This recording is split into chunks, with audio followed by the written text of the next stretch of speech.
great teacher once said the best way to meditate is to do without doing.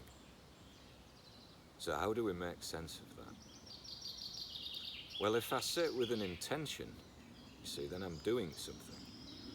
So if I sit with no intention of doing anything or achieving anything, give up any ideas of satori or enlightenment, so I'm just sitting with no intention.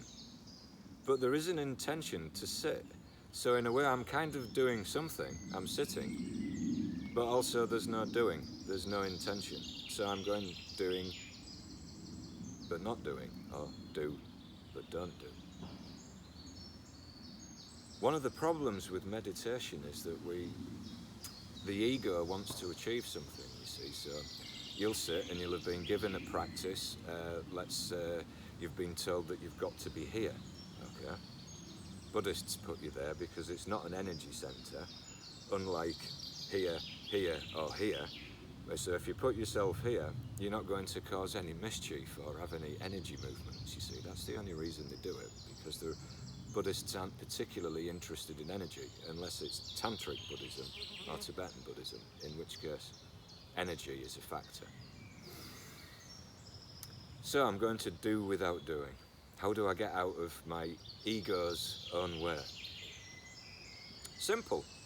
I'm going to use a very simple technique of not doing anything, which means allowing my attention to do whatever it wants. I'm not trying to force my attention to do anything. Instead, I can simply let my attention move to the thing that grabs the attention the most. For example, it could be that birdsong. It could be the breeze moving across my skin. It could be an ant crawling up my leg. It doesn't matter. Your attention wants to go there, so let it. Then we observe what is happening in a state of empty acceptance, if we can. Mind will try to arise. So I'll give you an example. There's an ant crawling up my leg. There's a sense of disgust arising. There's also a preponderance of, will it bite me? Okay. So we can chop that and we can look at that as if, okay, that's just some fear arising from us. I've just thrown it out of my mind. Okay. But I observed a sense of curiosity and disgust as this creature was crawling up the inside of my trouser leg. That's fine. Let it go now. Something crawled across the back of my neck. My imagination is wondering, is it a spider, a fly? Is it just the tree branch behind me? The thought of it being a spider, now there's disgust arising because it might run down the back of my neck. Now there's a bird singing. Bird song.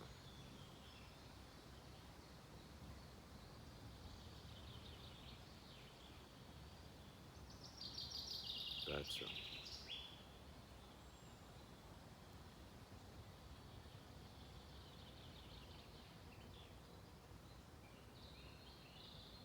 With my breath. Bird song. Neck. Sensation in my foot. Breath.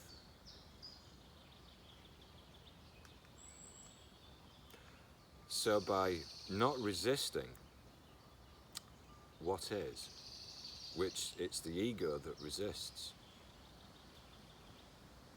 my ego is starting to slow down, and the spaces between thoughts are becoming slower and slower and slower. You see, when you try to force meditation, when you try to force a state, it's the ego wanting to achieve something. And I was demonstrating with a bicycle wheel the other day. It's the effort is forcing the bicycle wheel around. So when you surrender to what is, and sometimes what is isn't very pleasant, as in the case of the ant or the spider, it just goes. We can accept that it's unpleasant and it disappears. It's when we hold on to things and images in the head that we have problems.